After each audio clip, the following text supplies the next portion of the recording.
കുറേ ആളുകളുള്ള റൂമിലേക്ക് നിങ്ങൾ കടന്നു ചെല്ലുകയാണ്. ചിലപ്പോൾ ഒരു കല്യാണം നടക്കുന്ന ഹാളിലേക്ക്, എന്തെങ്കിലും മീറ്റിങ്ങിന് അല്ലെങ്കിൽ എന്തെങ്കിലും പരിപാടിക്ക്. അപ്പോൾ നിങ്ങൾക്ക് തോന്നുകയാണ് എല്ലാവരും നിങ്ങളെ തന്നെയാണ് നോക്കിക്കൊണ്ടിരിക്കുന്നത്.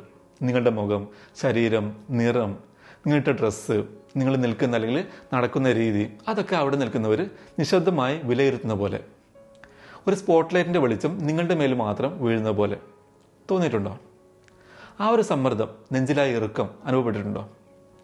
ഒരു തർക്കത്തിനിടയിൽ അല്ലെങ്കിൽ ഓഫീസിലോ മറ്റോ എന്തെങ്കിലും പ്രസൻറ്റേഷൻ ചെയ്യേണ്ടി വരുമ്പോൾ, അല്ലെങ്കിൽ ഒരു ഇൻ്റർവ്യൂവിനിടയിൽ, ഒരു ക്ലാസ്സിൽ ടീച്ചർ എന്തെങ്കിലും ചോദിച്ചാൽ എണീറ്റ് നിന്ന് ഉത്തരം പറയേണ്ടി വരുമ്പോൾ, അതും അല്ലെങ്കിൽ ഒരു കുടുംബ പരിപാടിക്കിടയിൽ ഒക്കെ നിങ്ങളുടെ വയറിങ്ങനെ കാളുന്ന പോലെ തോന്നിയിട്ടുണ്ടോ?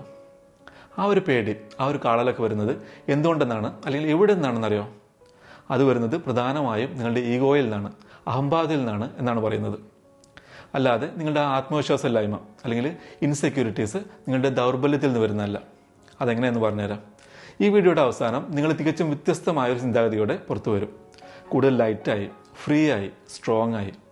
ഈ പറഞ്ഞ നിങ്ങൾക്കും കൂടി മനസ്സിലാവാതെ പോയ ഈഗോ ട്രാപ്പിൽ നിന്ന് എങ്ങനെ പുറത്തു കിടക്കാം എന്ന് വിശദമായി, ലളിതമായി പറയാൻ പോവുകയാണ് ഇപ്പോൾ.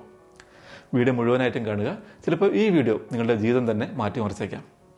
എൻ്റെ കഥ പറഞ്ഞുകൊണ്ടിരുന്ന് തുടങ്ങാം. നിങ്ങളിപ്പോൾ ചിന്തിച്ചുകൊണ്ടിരിക്കുന്ന പല ഇൻസെക്യൂരിറ്റീസും, അരക്ഷിതാവസ്ഥയും എനിക്കുണ്ടായിരുന്നു. എല്ലാം തുടങ്ങുന്നത് ഒരു ആക്സിഡൻറ്റിൽ നിന്നാണ്.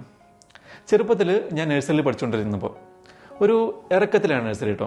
കാലിക്കറ്റ് യൂണിവേഴ്സിറ്റിയുടെ ക്യാമ്പസിനുള്ളിൽ ഒരു നഴ്സറിയിലാണ് ഞാൻ പഠിച്ചത്.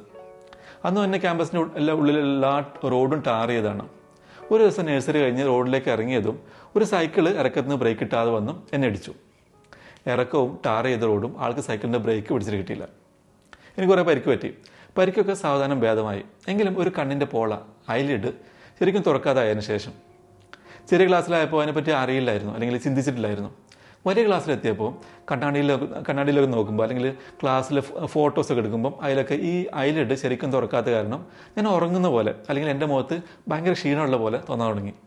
ഒന്ന് രണ്ട് പേര് നീ എന്താ ഉറങ്ങുകയാണോ എന്ന് ചോദിക്കുകയോ ചെയ്തതോടെ എൻ്റെ ഉള്ളിലെ ആ അരക്ഷിതാവസ്ഥ കോൺക്രീറ്റ് ചെയ്ത പോലെ അവിടെ ഉറച്ചു സ്ഥിരമായിട്ട്. എനിക്കൊരു സദസ്സിലേക്ക് പോകാനും പരിചയമില്ലാത്ത ഒരാളോട് സംസാരിക്കാനോ, എന്തിന് എൻ്റെ ഫ്രണ്ട്സ് കൂടുമ്പോൾ അതിൻ്റെ ഇടയ്ക്ക് എൻ്റെ അഭിപ്രായം പറയാൻ പോലും പേടിയായിരുന്നു. മനസ്സിലെ ആളുകൾ ഞാൻ എന്താ ഉറങ്ങുന്നത് എന്ന് ചിന്തിക്കുമുള്ള പേടി. അതുപോരാത്തതിന് എന്നെ സ്കൂളിൽ 4 വയസ്സാവുന്നതിന് മുന്നേ ചേർത്തിട്ടുണ്ട്. അതുകൊണ്ട് തന്നെ ഞാനായിരുന്നു ക്ലാസ്സിൽ ഏറ്റവും ചെറുത്. അപ്പോൾ ഞാൻ ചെറുതായതുകൊണ്ട് ആരും എന്നെ ഫ്രണ്ടാക്കുന്നില്ല എന്ന കോംപ്ലക്സ് വേറെ. വലിയ ക്ലാസ്സിലെത്തിയപ്പം, സ്കൂൾ കഴിഞ്ഞ് കോളേജിലേക്ക് എത്തിയപ്പോൾ ഞാൻ നല്ല മെലിഞ്ഞിട്ടായിരുന്നു, തീരെ മെലിഞ്ഞിട്ടായിരുന്നു. ആ ഒരു കോംപ്ലക്സ്. അങ്ങനെ മൊത്തത്തിൽ എൻ്റെ ജീവിതത്തിൻ്റെ ഭൂരിഭാഗവും ആ അരക്ഷിതാവസ്ഥയും അത് കാരണമുള്ള നാണക്കേടും ആകാംക്ഷയും വെപ്രാളവും പേടിയൊക്കെ കൊണ്ട് എനിക്കുണ്ടായിരുന്നു. അതുകൊണ്ട് നിങ്ങൾക്ക് അങ്ങനെ ഒരു ഫീൽ ഉണ്ടെങ്കിൽ എനിക്കത് മനസ്സിലാവും. കാരണം ഞാൻ ആ ജീവിതത്തിലൂടെ കടന്നു വന്ന ആളാണ്.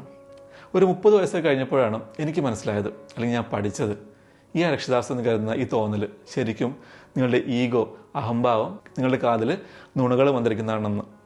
എങ്ങനെയെന്നല്ലേ പറയാം. സത്യം എന്താണെന്ന് വെച്ചാൽ, നിങ്ങൾക്ക് അരക്ഷിതാവസ്ഥ തോന്നുന്നത് നിങ്ങളുടെ അഹംഭാവം അല്ലെങ്കിൽ ഈഗോ വലുതായതുകൊണ്ടാണ് എന്ന് പറഞ്ഞല്ലോ. അല്ലാതെ നിങ്ങൾ അഹങ്കാരി ആയതുകൊണ്ടല്ല, നിങ്ങൾ മറ്റുള്ളവരെക്കാൾ മികച്ചതാണെന്ന് നിങ്ങൾ ചിന്തിക്കുന്നതുകൊണ്ടല്ല. നിങ്ങൾ ആ ഈഗോ നിങ്ങളെക്കൊണ്ട് അങ്ങനെ ചിന്തിപ്പിക്കുകയാണ്. എല്ലാവരും എന്നെ തന്നെയാണ് നോക്കുന്നത്, എല്ലാവരും എന്നെ വിലയിരുത്തിയാണ്, എല്ലാവരും എൻ്റെ കുറവുകൾ ശ്രദ്ധിക്കുന്നുണ്ട്. പക്ഷേ സത്യം എന്താണെന്ന് വെച്ചാൽ, ആരും നിങ്ങളെക്കുറിച്ച് അങ്ങനെ ഒന്നും ചിന്തിക്കുന്നില്ല. ഒരാളും. സ്കൂളിലെ ക്ലാസ് മുറിയിലായാലും ഇല്ല, കോളേജ് ക്യാൻറ്റീനിലായാലും ഇല്ല, ഓഫീസ് മീറ്റിങ്ങിലാണെങ്കിലും ഇല്ല, കല്യാണ വീട്ടിൽ അല്ലെങ്കിൽ ഹാളിലായാലും ഇല്ല. ആളുകൾ നിങ്ങളുടെ അരക്ഷിതാവസ്ഥയെക്കുറിച്ച് അല്ലെങ്കിൽ കുറവുകളെക്കുറിച്ച് തലപുണ്ടാക്കുന്നവരല്ല. അവർക്ക് എൻ്റെ ആവശ്യമില്ല. അവർക്ക് അവരുടെ കാര്യങ്ങൾ തന്നെ ചിന്തിക്കാൻ ധാരാളം ഉണ്ടാവും. എന്നിട്ടല്ല നിങ്ങളുടേത്. നിങ്ങളൊരു ബന്ധുവിൻ്റെ കല്യാണത്തിൽ പങ്കെടുക്കുകയാണെന്ന് വിചാരിക്കാം. നിങ്ങൾ അങ്ങോട്ട് കയറി ചെല്ലുമ്പോൾ പെട്ടെന്ന് നിങ്ങൾക്ക് ഇങ്ങനെ തോന്നും, അയ്യോ എല്ലാവരും എന്നെ തന്നെയാണ് നോക്കുന്നത്, എൻ്റെ മൂക്കുര അവർ കാണുന്നുണ്ടാവും. അല്ലെങ്കിൽ വേറെ എന്തെങ്കിലും കാര്യം പറഞ്ഞ് ചിരിച്ചാൽ അവരെൻ്റെ ശരീരം കണ്ട് ചിരിക്കുകയാണ്. ഈ ഷർട്ട് എനിക്ക് ചേരുന്നില്ല, അല്ലെങ്കിൽ ചുരിദാർ എനിക്ക് ചേരുന്നില്ല, എൻ്റെ നടത്തമില്ലാത്തൊരു രീതിയിലാണ്, അല്ലെങ്കിൽ മേക്കപ്പ് കൂടിയോ കുറഞ്ഞോ എന്ന ചിന്തകൾ. എന്നാൽ ഞാൻ ഒരു കാര്യം പറയട്ടെ, ആളുകൾ കല്യാണത്തിന് വരുന്നത് ഭക്ഷണം കഴിക്കാനും പരദൂഷണം പറയാനും ഫോട്ടോ എടുക്കാനും വധുവരന്മാരെ കാണാനും തിരിച്ചു പോകാനുമാണ്. അല്ലാതെ നിങ്ങളുടെ മുഖമോ ശരീരമോ വിശകലനം ചെയ്യാനല്ല. ചിലപ്പോൾ നിങ്ങൾ കണ്ട ചിരി എങ്ങനെ ഫസ്റ്റ് പന്തിക്ക് തന്നെ ഇരുന്ന് ബിരിയാണി തട്ടാമെന്ന് ഡിസ്കസ് ചെയ്താവും, അങ്ങനെ ചിരിച്ചതാവും അല്ലേ? നിങ്ങളുടെ മനസ്സൊക്കെ വലുതാക്കി കാണിക്കുകയാണ്. നിങ്ങളുടെ മനസ്സിലൊരു സിനിമ ഉണ്ടാക്കിയിട്ട് നിങ്ങളതിലെ പ്രധാന കഥാപാത്രമാക്കിയിട്ട് ബാക്കിയുള്ളവരൊക്കെ അത് കാണുന്ന പ്രേക്ഷകരാക്കുകയാണ്. പക്ഷേ സത്യത്തിൽ നിങ്ങൾ മറ്റാരുടെയും ലോകത്തിൻ്റെ കേന്ദ്രബിന്ദുവല്ല. നിങ്ങൾ അംഗീകരിക്കേണ്ട ഏറ്റവും ആശ്വാസം നൽകുന്ന ഒരു സത്യമാണത്. നമ്മൾ ബീച്ചിലൊക്കെ പോയി കഴിഞ്ഞാൽ ആയിരക്കണക്കിന് അല്ലെങ്കിൽ കോടിക്കണക്കിന് മണൽത്തരികൾ ഉണ്ടാവും അവിടെ അല്ലേ. നിങ്ങളും ഞാനും നമ്മളെല്ലാവരും ആ കോടിക്കണക്കിന് തരികൾ ഒന്ന് മാത്രമാണ്. ഓരോരുത്തരും അവരുടെ ജീവിതത്തിൻ്റെ തിരക്കുകളിൽ ജീവിക്കാനുള്ള നെട്ടോട്ടത്തിൽ ഓടുമ്പോൾ അവർക്ക് മറ്റുള്ളവരുടെ കാര്യങ്ങൾ നോക്കാനോ അതിനെ വിലയിരുത്താനോ സമയമുണ്ടായില്ല. അതുകൊണ്ട് നിങ്ങൾക്ക് ആരെയും ആകർഷിക്കേണ്ട ആവശ്യമില്ല, ആരുടെയും അംഗീകാരം വേണ്ട, ഒന്നും ഒളിച്ചു വെക്കേണ്ട കാര്യമില്ല. നിങ്ങൾ തിരിച്ചറിയും നിങ്ങളുടെ ജീവിതം ജീവിക്കാനുള്ള അവകാശം നിങ്ങൾക്ക് മാത്രമുള്ളതാണെന്ന്. അത് മറ്റുള്ളവർക്ക് വേണ്ടി നിങ്ങൾ നടത്തുന്ന ഒരു പ്രകടനമല്ല. ഞാൻ നിങ്ങളോട് സത്യസന്ധമായിട്ടൊരു കാര്യം ചോദിക്കട്ടെ. എൻ്റെ മുഖത്തുള്ള ഈ മുറിപ്പാടുകൾ നിങ്ങൾ ശ്രദ്ധിച്ചോ? ഞാൻ നേരത്തെ പറഞ്ഞ എൻ്റെ കണ്ണിൻ്റെ പ്രശ്നങ്ങൾ നിങ്ങൾ ശ്രദ്ധിച്ചോ? എൻ്റെ മുടി നിങ്ങൾ ശ്രദ്ധിച്ചോ? ഒരുപക്ഷെ ഇല്ലായിരിക്കാം.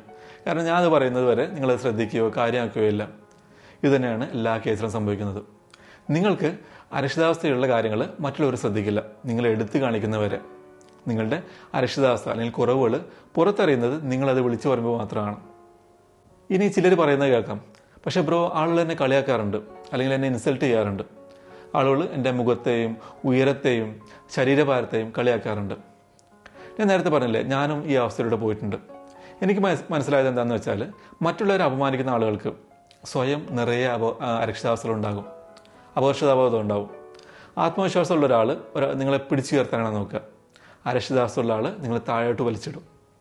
നിങ്ങളെ ശരീരഭാഗത്ത് കളിയാക്കുന്ന ഒരുത്തി അല്ലെങ്കിൽ ഒരുത്തൻ ആൾ സ്വന്തം ശരീരത്തെക്കുറിച്ചുള്ള ചിന്തകളിൽ ബുദ്ധിമുട്ടുന്ന ഒരാളായിരിക്കും. നിങ്ങളുടെ നിറത്തെ അല്ലെങ്കിൽ ചർമ്മത്തെ കളിയാക്കുന്ന ഒരാൾ സ്വയം കണ്ണാടിയുടെ മുന്നിൽ നിന്ന് കരയുന്ന ആളാവും. നിങ്ങളെ മറ്റുള്ളവർക്കിടയിൽ താഴ്ത്തി കെട്ടുന്ന ഒരു സഹപ്രവർത്തകൻ മറ്റുള്ളവർ തന്നെക്കാൾ മികച്ചവരാകുമോ എന്ന് ഭയമുള്ള ആളായിരിക്കും. സ്വയം ഹീൽഡായ സുഖപ്പെട്ട ഒരാളും മറ്റുള്ളവർ വേദനിപ്പിക്കില്ല. ഇനി ആരെങ്കിലും എനിക്കൊട്ടും അരക്ഷിതാവസ്ഥ ഇല്ലെന്ന് പറയുകയാണെങ്കിൽ അവർ കളവ് പറയുകയാണ്.